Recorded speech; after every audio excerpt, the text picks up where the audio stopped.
السلام عليكم ورحمة الله وبركاته. كسو دوادا halkan waxaan ka xareey doonaa foomkii ugu horeeyay ee baqtiga nasiibka ama sidee loo xareeyaa DV Lottery Program 2023 hadda waxa ku jirnaa 2021 sababta loo dhiibay 2021 waa dhamaad sanadkaas laakiin 2022 dadka xareysanaya waxa loo yaqaan 2024 laakiin halkan waxa ka xareenaynaa 2022 yan ka xareenaynaa hadaba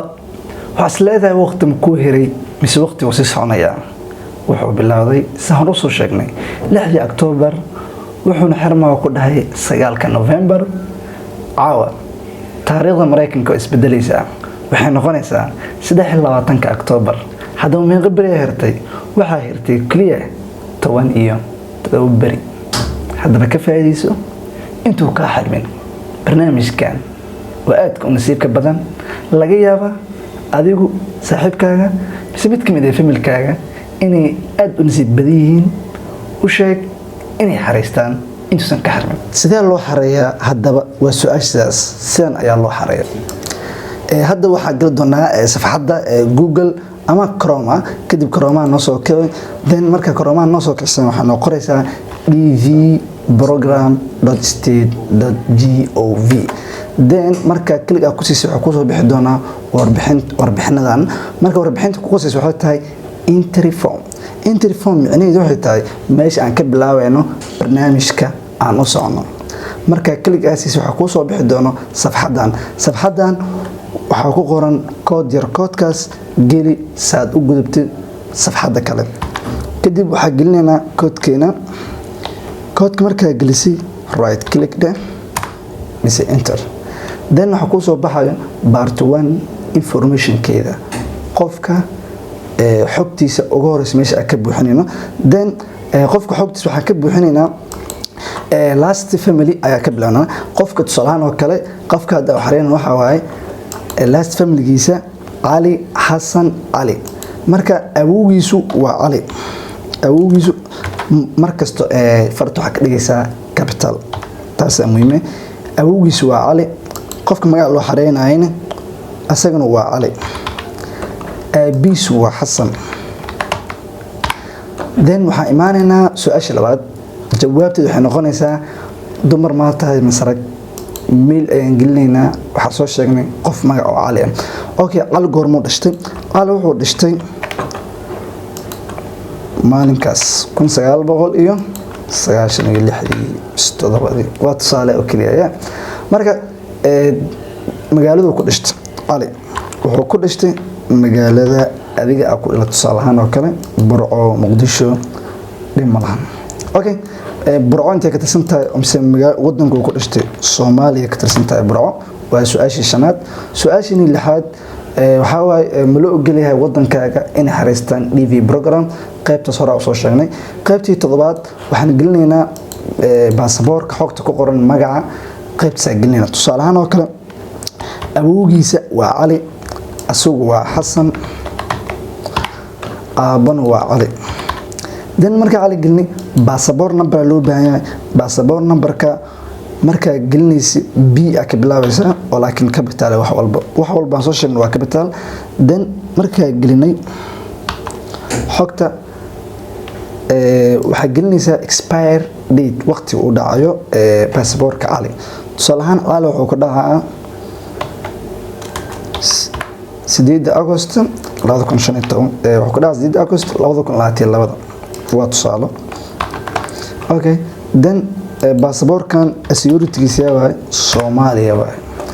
then waxa mareynaa qaybtii 8aad oo sawirka in aan soo gelino Ali sawirkiisa ayaan soo gelinayna marka soo gelina Ali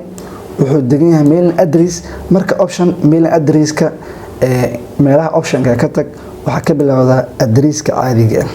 oo street line 1 okay street line 1 waxa uu gelinaynaa 19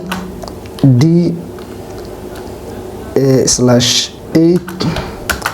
then wanos وحافظة أجلنا تولرباك marka ha isticmaalin xarfaha komada slash usabto kadida taller bag bana sentence caadi isticmaal okay then waxa dhahayna wuxuu ku nool yahay taller bag gili taller bag kadib inta Moscow wadada sheegaysa tusaalahan oo kale ninkan 19D 8 North taller bag Moscow oo waa masaajidka okay then marka meesha aad sheegtid road aad raacinaysaa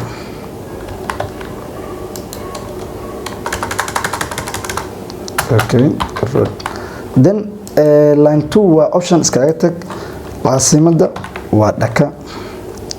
degmada Mirbur okay postcode ma leedahay yes way leedahay postcode-keeda maxay noqonaysaa waa 12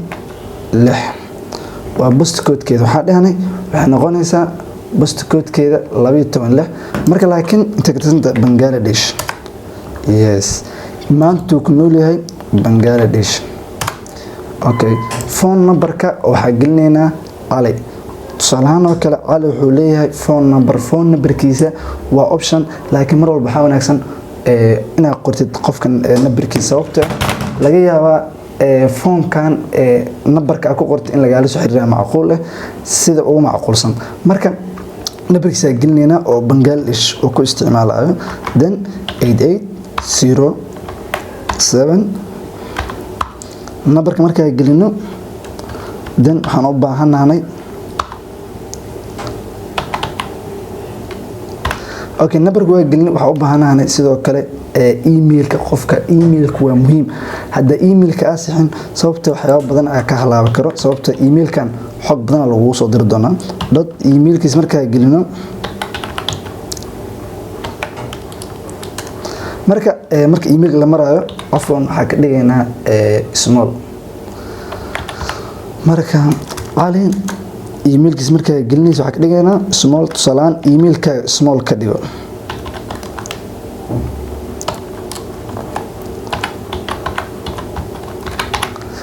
then mar kale ku celi emailka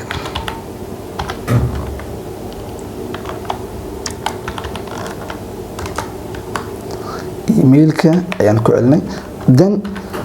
qaybta 12aad waa dhameynay marka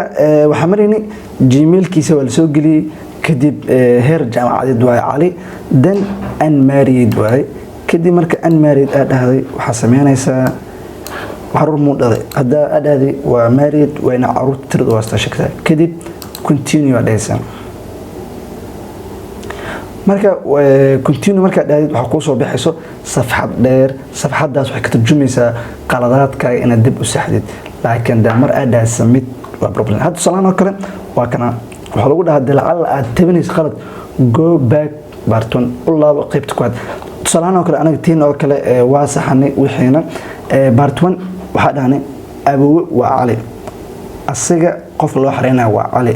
aabana waa Xasan waa Miil marka Miil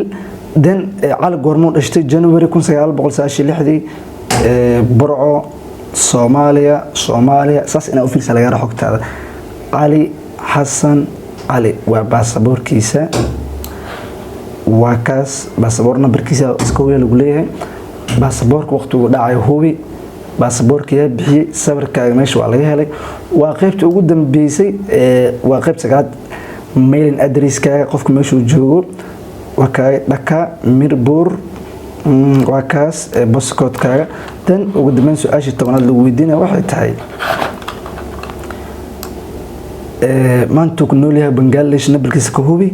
gmailkiisa ka hubi ugu dambeyn waanu dhameynay digrigiisa unmarried kadib waxa dhaysaa submit waxa rajeynaysaa markaas midaysa bismillaah lagu bilaabo sababta laga yaabo inay ku soo baxdo hadda Ali waxa dhayna bismillaahir rahmaanir rahiim Ali waa u simid gareynay marka page-kan ku soo baxay waxa loo yaqaana confirmation number-kaaga hadda Ali Xasan saas uu ku soo qora marka guud ahaan halkan aan ku soo gabeynaa inta ku soo gabeyn ka hor save gareyso meesha xalaa print kadib daawaco